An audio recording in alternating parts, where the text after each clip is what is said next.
Hello everyone, welcome. This is a special audio-only presentation that I'm making, and I wanted to talk today about awareness. How beautiful awareness is, and how many of you have only bits and pieces of awareness from time to time. You kind of fade in and out, and some of you have very little, and some have none. It's one of my favorite topics. I've talked about it for many years. Today, I just want to say, first of all, that awareness is the very key to your recovery. Recovery from whatever ails you. Whatever problems you have now, on the outside or the inside, are most likely the symptoms of a deeper cause. And what is the deeper cause? It is your separation from God. When you are aware, you have self-sovereignty. You are in command of your faculties. You're in command of your emotions, and your thoughts serve your awareness, and your awareness is the state of mind in which you can serve God. You cannot serve God when you're lost in your imagination or in thoughts, or lost in study, or lost in emotions.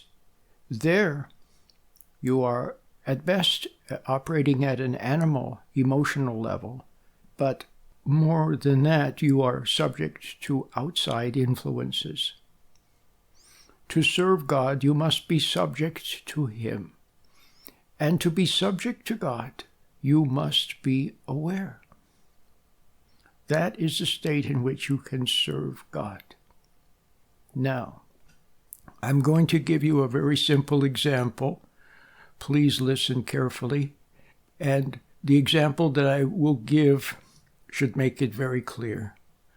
When you were a little child, you did something wrong. You became very angry at your mommy, or you stole something from some other kid, like that. Or you said something really mean to someone because you wanted to hurt them because you were angry at them. After you did any of those, you felt bad. Before anybody said anything to you, you felt bad. And what was this feeling bad? It was your conscience. You knew in your heart that you had done something that wasn't right. You were aware. As a little tiny child, you were actually aware. Now, you were only a little child, so then things got complicated. People came and they tried to make you feel bad. And maybe they did. So then you had emotions. Maybe they tried to scare you. And there's more emotions. Maybe they yelled at you or screamed at you or lectured you and made you feel rebellious. You didn't want to listen to what they said. Maybe they messed everything up and so you didn't want to say you were sorry. Somehow they meddled and messed things up. But the pure moment when you, by yourself, quietly within, realize something, that is your moment where you are close to your Creator and where you are aware. It's so beautiful. So the next time, if you're an adult, if you still have any conscience left, some of us are so far from our conscience we don't even notice it anymore. If we feel anything, it's just a vague anxiety. What you don't realize is that anxiety means that your conscience is near. But anyway, at some point, you happen to do somebody wrong, and then afterwards you feel bad in your heart. Then, I was going to say rejoice. Yeah, rejoice, because you know what? You're close to God in that moment. So, when you feel bad when you did somebody wrong, or you hated somebody, or you were unfair with somebody, or you could have helped them, but you turned your back on them because you were selfish, and then you feel bad inside. Well, that means you have a conscience. It means that you, for a moment there, you're a little bit closer to God. Now, if you could hang on to that, if you could hang on to it and stay with it and not lose it. I don't mean to be... See, what we do then is you try to beat yourself up. then you immediately try to blame yourself and get angry at yourself, and then you rush to try to make things right and smooth everything over to save face and to paper everything over, and so you won't lose any benefits or any perks. And it gets very complicated. You mess it all up. But if you could just stay with that pure moment of feeling bad and not try to do anything about it, just experience it. And then you stayed with that. That would be the beginning of your return to your Creator. So now, do you understand what awareness is? So, awareness is the most beautiful thing because it has all the power to make things right. But here's what I wanted to say today. Let me just read you what I wrote here. Watch your errors as they appear. Realize them objectively and they will disappear. All things are rectified and brought into obedience in the light.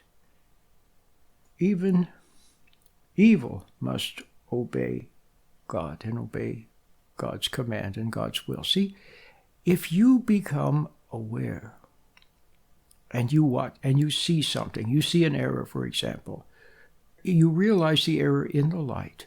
Now it is exposed to the light. And in the light, first of all, you are no longer subject to the error. You are observing it. You are subject to God. That's the key point I want to make. You, subject to God, subject to His light, are observing the error. There's a little distance between you and it, and you watch it. And you know what? Often it will simply dissolve away. It will go away. It will become righted in some way. And it's like magic. And you didn't do anything. You just looked at it objectively. You exposed it to the light.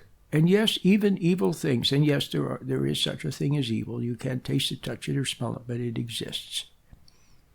And yes, even it is subject to God, not to you. But when you stand back and you watch it, let's say that there was something there that was bad, and you just watched it. It would feel exposed. It would be observed in the light.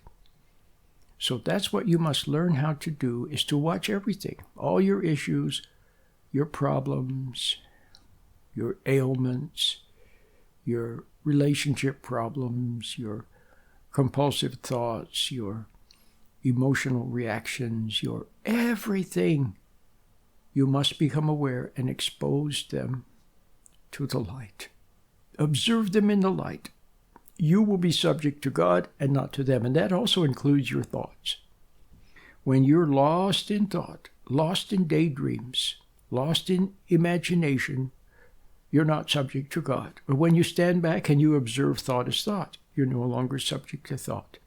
Now you're subject to God and you are observing thought. Can you see that? So let me continue here what I said.